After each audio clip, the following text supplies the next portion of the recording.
So greetings everyone. We are the Group 2 and we present about the United Nations and contemporary global governance. And first, let's know the learning objective of this topic. The learning objective of this topic is to define the global governance, identify the rules and functions of the United Nations, and the challenges of United Nations. For the introductions, the contemporary global governance is the system of managing global issues through cooperations of states, international organization, corporation, NGOs, and civil society. And next, the United Nations. United Nations established in 1945, and the main purpose of United Nations is to keep the security and peace of the world.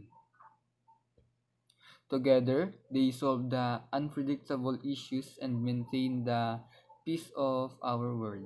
So, so first, let's go to the first topic, which is the contemporary global governance. Contemporary global governance is the modern system of cooperations among states, international organizations, NGOs, corporations, and civil society.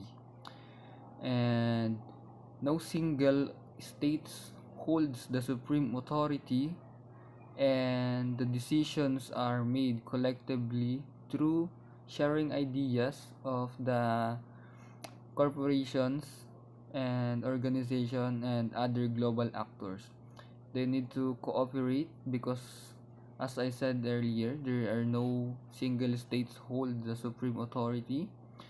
So they need to cooperate to address issues, sharing ideas by addressing issues like pandemic, environmental issues, security issues, and the peace of the world. So, next natin is United Nations. Natakil na ni Sir last meeting yung United Nations. Sabi doon, United Nations promotes peace. So, ang United Nations ay isang international organization kung saan nagkakaroon ng kapayapaan ang mga bansa. Nagkaroon ng United Nations after World War II noong 1945.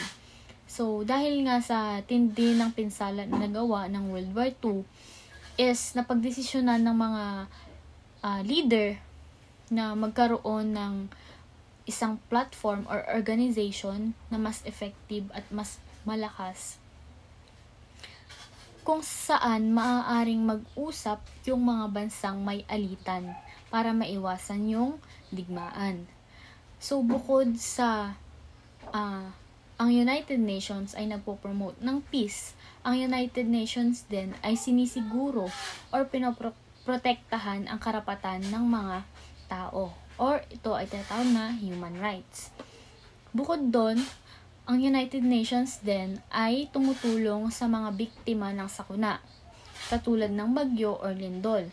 Meron silang mga agencies tulad ng World Health Organization, World Food Program, at iba pa.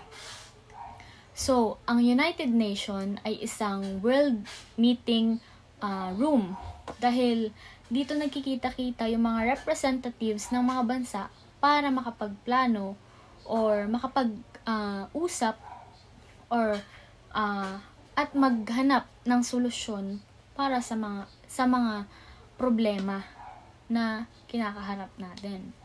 So, meron 5 organs ang United Nations na next na itatakil. General Assembly. The General Assembly is the main deliberate, policy-making and representative organ of the UN.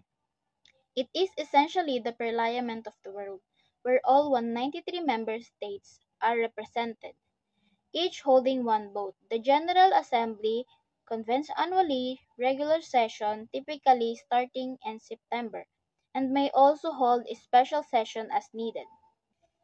Security Council. The UN Security Council is the organ with the primary responsibility for maintaining international peace and security. It is composed of 15 members.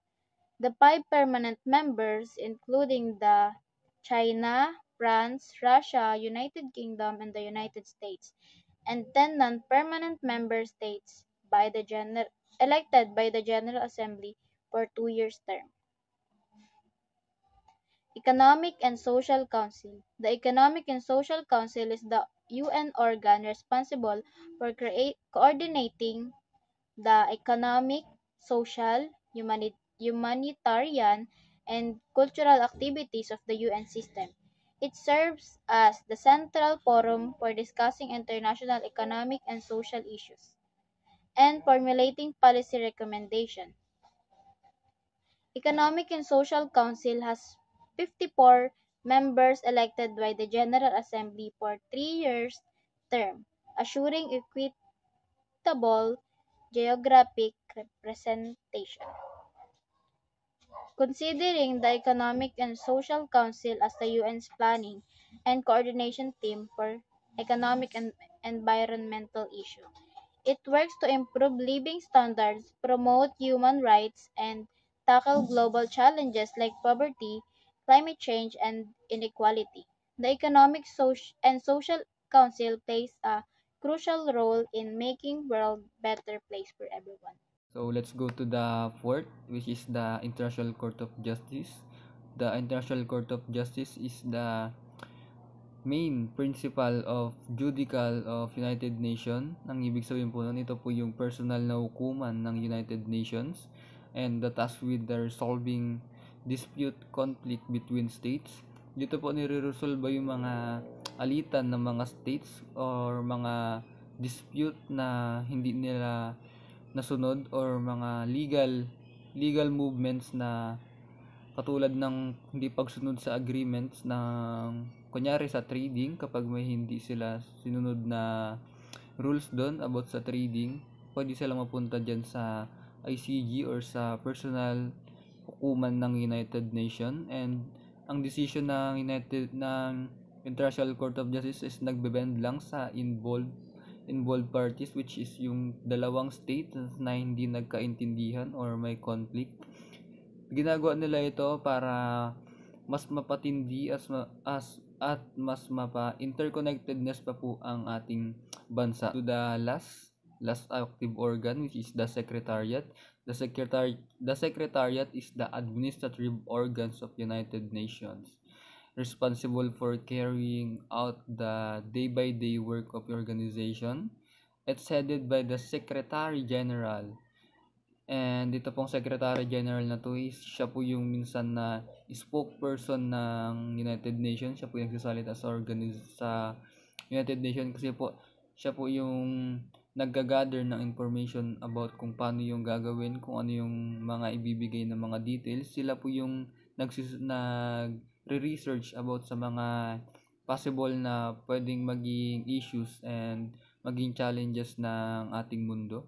So, parang sila po yung tatrabaho ng day by day and sila din po yung nagbibigay ng mga ideas sa mga other four na nabanggit kanina, which is yung Assembly, International Organization, yung Council.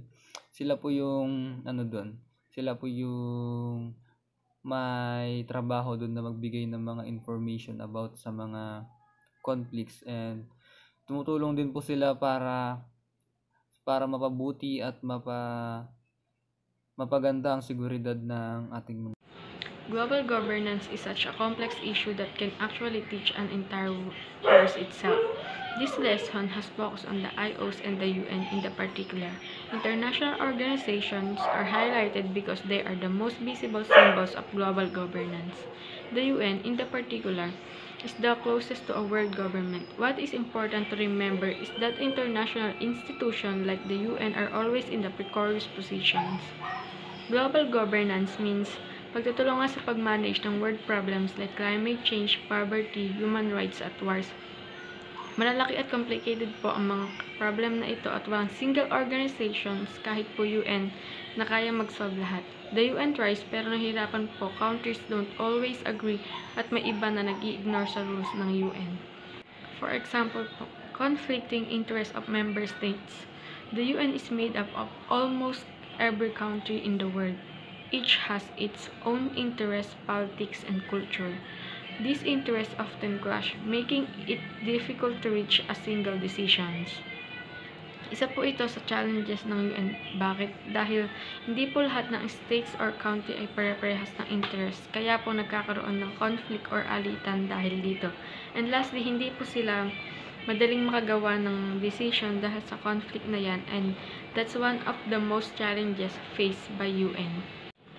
Challenges of the United Nations. The UN is not a world government, and it's functions primarily because of voluntary cooperation from states. The UN can force countries to follow rules or decisions. Gumagawa lang po siya kapag willing makipag-cooperate ang mga member countries, unlike a government po na may police o court para magparusa sa mga violators. At ang UN po umaasa lang sa willingness ng countries na makinig at kumilos. Issues related to security. The UN is supposed to keep peace and stop wars. Pero super hirap daw po kasi bawat bansa ay may sariling interest at hindi sila lagi nag-agree. Conflicts, terrorism, at nuclear weapons, sobrang big challenges daw po sa world security. So this is the last part, which is the conclusion. Overall, contemporary global governance and the United Nations work together to address global issues and to maintain the peace of world. Their efforts have a significant impact in today's because they help humanity to overcome the challenges and crises faced by the world.